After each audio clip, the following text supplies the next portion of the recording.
Final race on the programme, Class 3 again, up to the 1,800 metres here for the last, headed by Victory Boys. A bit disappointing on his return, having won his last two at the end of last season. Goldland was a winner 3 starts back. He gets up in trip. Land Grant, he's first up, course and distance first time. Sharp Sailor, course and distance winner a couple of starts back. Letters Win still to win after 14 starts. King of Mongolia is a course and distance winner. That was back in July. Easy Hedge, Joe Moreira jumps on board, and down to Kingsman. It was a good effort from a wide gate. Lexi Bedell's come up with barrier 9 this time around. We're back at the touchscreen for this race as well, because it doesn't look like there's a great deal of pace in the race, Brett, on paper, and 10 Flames from a wide gate and the claim as well might find himself in front. There's not a real noted leader in the race, that's for sure, Andrew, but there are a lot of horses that like to race handy. So yes, maybe 10 Flames from the outside barrier could charge across and try and find the front. Land Grant, you would think, would kick up from barrier number 5, try and be handy. Same can be said for King of Mongolia, who's drawn in 6. Sharp Sailor's got a low barrier 2. We know that he can race handy. And then you've got horses sort of at the back here. Let Us Win, Good Heart Success, sort of noted back markers. Kingsman as well. That horse there, number 12. So there is an option for 10 Flames to try and cross. If he doesn't, then you would think maybe Land Grant or Sharp Sailor might potentially be able to lead. It's a bit of a variable speed map, which I think is why the race is quite open in the betting. And possibly set up for a mid-race move as well. Can you help us out with track work, Paul? Well, we'll try. We'll have a look at Land Grant first, because he's fresh up, but he has put on a lot of weight. He's 40-odd pounds he's put on, 41 pounds. So he's going all right, but I just wonder if you need the run with that sort of weight. He's had some knee issues as well, so that's a little bit of a concern. I know, he feels there. That Top Axe had a few runs now for the Freedman stable, and he's going nicely enough. He's another horse who's very well rated, as we know. They're going to put the blinkers back on him on race day, so we'll see how he goes. But his work's been pretty good in this. This is a second gallop. We had 2 gallops, and this has got the blinkers on this one. So he seems to focus him up a little bit, and he is moving okay. He's getting on a bit. That's the only question, isn't it? But you know, he has been with that stable for a little while, and he's running okay. I remember a couple of his trials before the season even started. One of them in particular was quite good. All right, OK. We'll have a look at the key races in a second. Let's start off with Victory Boys. I mentioned had a tremendous end to the last season. Last on his return, though, the man on board is Brett Preble. Brett, Victory Boys is a horse you've got a good association with. You must be looking forward to jumping back on board on Wednesday night. Yeah, he's been a very honest and consistent horse since he went to David, and he was very good to me for a while, and obviously got a bit high up in the weights, and Dave tried to take a little bit of weight off him with his back, but last study he didn't have much joy. He got sort of stuck away there on the fence and really didn't get a race. Up to 1,800 metres for him, is that a better distance? Yeah, I think he's always felt like he's 18 or even 22 100-metre horse, you know. He's always been a little bit weak and a bit nervous sort of type horse, but he looks to have come very solid, and you know, as I said, a model of consistency. He really runs his race most time if he gets his chance to, and no, he's got a nice gait. It looks like he'll be there. He's been penalised a bit for that consistency in the ratings. He's gone up last season from 54 up to 79. Is there more improvement to come from him?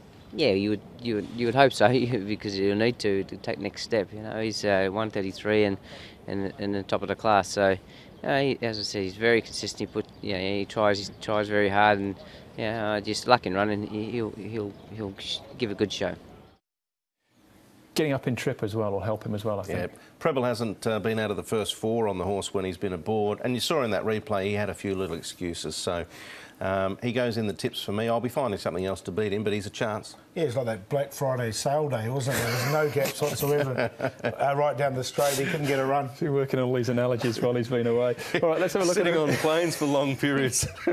Have a look at some of these in action. We've got Sharp Sailor out wide here in the blinkers. The other one to take note of is King of Mongolia here in the black and red colours. Yep, King of Mongolia has been quite consistent this prep, and won, of course, at the end of last season. And Sharp Sailor's in the same category. He's had 2 runs back this term. He won first up, and then he pulled up lame at his second start, and he's drawn well here. So you can make a case for both of these. It's a very, very open race overall. Yeah, I totally agree. I haven't got either one of them's in the numbers in the end, but they've both got chances on the back of those run anyway.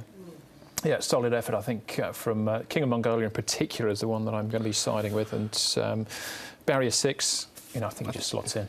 I think when you look at the market at the moment, Andrew, 6.2 the favourite and the outsider's at $18. So it really highlights, you know, the obvious chance that most runners have got. All right, this is Land Grant, so he's fresh up here. It looks in pretty good hard of what we've seen in the mornings so far. Obviously, trialling here. The other horses to take a note of, Zero Hedge right down the middle, and 10 Flames, our possible leader. Land Grant, I'm going to sit on the fence with him because he hasn't had a start this season. I mentioned he's had a little bit of a setback with his knees. And a lot of these horses have got some race fitness on their side. Easy Hedge has come up with a good barrier. That's a positive for him. And he does go in second up, and he's won second up in the past. And does like the distance in the course, so I'll side with him.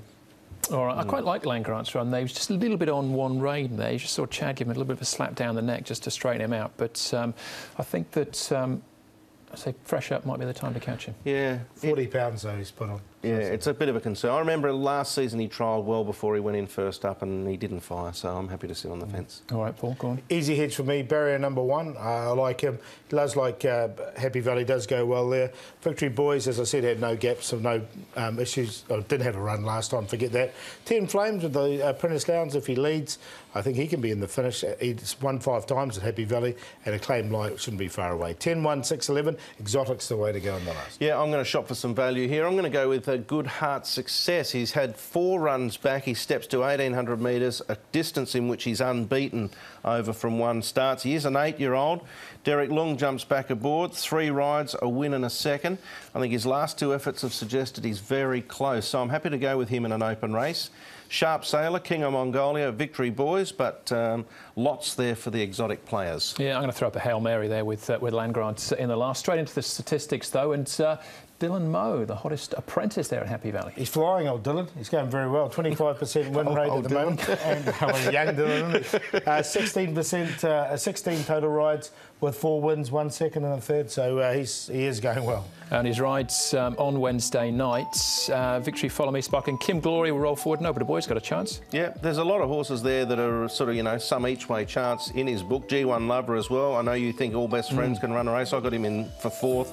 We spoke about 10 Flames potentially being a leader, so you could do worse than have a little ticket on Dylan in the Jockey Challenge. Yep. All right, best bets though, Paul? Yeah, I'm going to go with a horse named after my Brett Davis here next to me, showing character. I think it was a good run last time, low barrier draw, he'd be tough to beat. Good form race as well. Fun Machine's had his problems, but I think he's over them now, so we'll take a chance at an even race from barrier 1. He should be a 25 to 1 chance. Should get a good run, but what we'll do is we'll play the QQPs and that. We'll throw in Master Albert, who should start favourite, and Fantastic Feeling will get the race run to suit. It's a tough night. I'm going to go each way. Massive Move, race 4, number 1 from Berto Rispoli, and named after Paul Alley, my long shot. Good Heart Success, race 8, number 5. And early for the exotic play, Banker Brilliant Monkeys, and work around 2, 4, 9, 10 for the trio. All right, I'll keep up with the theme then. My best bet named after you two. Brilliant Monkeys, Natural Wheeler in the saddle from Barrier 2, Frankie Law. All best friends, obviously, the lot of us here. Dylan Moe, hopefully can add to that stat in the QQP 1, 4 and 10. Hopefully we can get something back with that. But we are just about out of time, guys. Looking forward to Wednesday. We're getting the wind up in their ears, so we should say ta-ta. All right, well, that's the show. Thanks for watching on behalf of Paul, Brett and the rest of the team. Hopefully we'll see you at Happy Valley when we will be racing to win. Good night. Good night.